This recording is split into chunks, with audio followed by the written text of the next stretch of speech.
Occasion ఏదైనా location ఎక్కడైనా తెలుగువారి వేడుక అంటే ఆలివ్ మిఠాయి ఉండాల్సిందే. మిఠాయి అంటే ఆలివ్.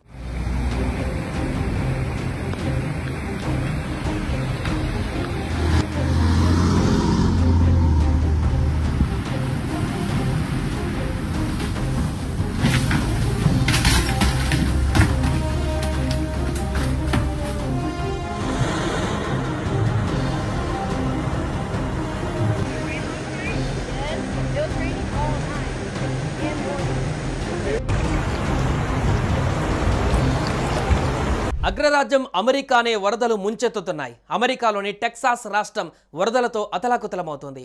ఊహించని రీతిలో వచ్చిన వరదలు టెక్సాస్ను అతలాకుతలం చేశాయి. నెలల పాటు కురవవలసిన వర్షమంతా కొన్ని గంటల్లోనే కురవడంతో టెక్సాస్ హడలెత్తిపోయింది. ఏకదాటిగా కుండపోత వర్షం కురవడంతో గ్వాడలూపే నది ఒక్కసారిగా ఉప్పొంగడంతో సెకండ్ల వ్యవధిలోనే వరదలు ముంచెత్తాయి. ఈ ప్రకృతి విలయం 82 మందిని పొట్టన పెట్టుకోగా మరో 41 మంది గల్లంతయ్యారు. ఒక కేర్ కౌంటీలోనే 43 మంది చనిపోయారని, వారిలో 15 మంది చిన్నారులు ఉన్నారని అధికారులు తెలిపారు. గత కొన్ని రోజులుగా ఎడతెరిపి లేని వర్షం కురుస్తుండటంతో టెక్సాస్లో నదులు ఉప్పొంగి ప్రవహిస్తున్నాయి. లోతట్టు ప్రాంతాలన్నీ జలమయమయ్యాయి. San Antonio, Kerrville, San Angelo ప్రాంతాలు తీవ్రంగా ప్రభావితమయ్యాయి. గ్వాడలూపే నదిలో కేవలం 45 నిమిషాలలోనే నీటి మట్టం 8 మీటర్ల ఎత్తుకు చేరడంతో భారీగా వరద వచ్చింది. ఇందులో చిక్కుకుని ఇప్పటి వరకు 21 మంది చిన్నారులు సహా 82 మంది మృతి చెందారు. సమీపంలోని కౌంటీలలో మరో 16 మంది మృతి చెందినట్టుగా అధికారులు తెలిపారు. వరదల్లో చెట్లు, కార్లు, ఇల్లు కొట్టుకుపోయాయి. నది చుట్టుపక్కల ప్రాంతమంతా పూర్తిగా తుడిచిపెట్టుకుపోయింది. 14 హెలికాప్టర్లు, 12 డ్రోన్లతో 9 రక్షణా బృందాలు సహాయక చర్యలలో నిమగ్నమయ్యాయి. వరదల్లో చిక్కుకున్న 237 మందిని రెస్క్యూ బృందాలు రక్షించాయి. కాగా చరిత్రలో మొట్టమొదటి అమెరికన్ పోప్ అయిన పోప్ లియో 14 ఆదివారం మధ్యాహ్నం తమ ప్రార్థనల ద్వారా ఇంగ్లీష్లో ప్రసంగించారు. వరదల్లో చనిపోయిన వారి కుటుంబాలకు ప్రగాఢ సానుభూతి తెలిపారు. వరదల్లో చిక్కుకున్న వారు క్షేమంగా తిరిగి రావాలని ప్రత్యేక ప్రార్థనలు చేశారు. ఇంత తీవ్రమైన వర్షాన్ని తాము ఊహించలేదని, ఇది ఆ ప్రాంతంలో నెలల పాటు కురిసే వర్షానికి సమానమని అధికారులు తెలిపారు. వరదలు వచ్చే అవకాశం ఉన్నదని, నేషనల్ వెదర్ సర్వీసెస్ సకాలంలో ప్రజలను అప్రమత్తం చేయలేదని స్థానికులు మండిపడ్డారు.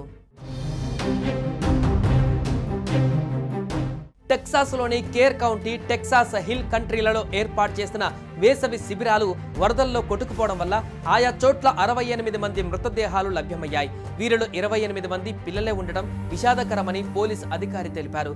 రాష్ట్రంలోని Travis, Burnet, Kendall, Tom Green, Williamson కౌంటీలలోనూ 10 మంది చనిపోయారని చెప్పారు. టెక్సాస్ హిల్ కంట్రీ నదీ తీరంలో ఏర్పాటు చేసిన వేసవి శిబిరానికి హాజరైన 10 మంది బాలికలు, ఒక వ్యక్తి ఆచూకీ గల్లంతైందని పోలీసులు ప్రకటించారు. వారి క్యాబిన్లు వరదల్లో కొట్టుకుపోయాయని తెలిపారు. వారి ఆచూకీని గుర్తించే వరకు సెర్చ్ ఆపరేషన్ కొనసాగుతుందని అన్నారు. గల్లంతైన బాలికల సమాచారాన్ని తెలపాలని వారి కుటుంబాలు సోషల్ మీడియా ప్లాట్ఫామ్ ద్వారా వేడుకుంటున్నారు. రెస్క్యూ సిబ్బందితో కలిసి టెక్సాస్ గవర్నర్ జార్జ్ అబాట్ క్యాంపును పరిశీలించారు. సహాయక చర్యలు ముమ్మరం చేశామని, 24 గంటలు కొనసాగిస్తామని హామీ ఇచ్చారు. ఇప్పటి వరకు 800 మందిని రక్షించినట్టుగా తెలిపారు. అలాగే వరద ప్రభావిత ప్రాంతాన్ని హోమ్ల్యాండ్ సెక్యూరిటీ కార్యదర్శి క్రిస్టీ నోయం సందర్శించారు. వరదల్లో చిక్కుకున్న వారిని రక్షించేందుకు ట్రంప్ సర్కార్ అందుబాటులో ఉన్న అన్ని వనరులను ఉపయోగిస్తుందని హామీ ఇచ్చారు.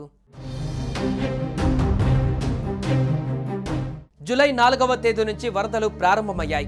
నెలల తరబడి కురవవలసిన వర్షమంతా కొన్ని గంటల్లోనే కురిసింది. వాతావరణ శాఖ కూడా అంచనా వేయలేకపోయింది. ఇక వాతావరణ శాఖలో కూడా ఉద్యోగుల కొరత కూడా ఏర్పడింది. అతి భారీ వర్షాలు కురవడంతో గ్వాడలూపే నది కేవలం 45 నిమిషాలలోపే 26 అడుగులు పెరిగింది. దీంతో ఒక్కసారిగా వరదలు ముంచెత్తాయి. సుమన్ టీవీలో మీ పర్సనల్ అండ్ బిజినెస్ ప్రమోషన్స్ కోసం కింది నెంబర్కి కాంటాక్ట్ చేయండి.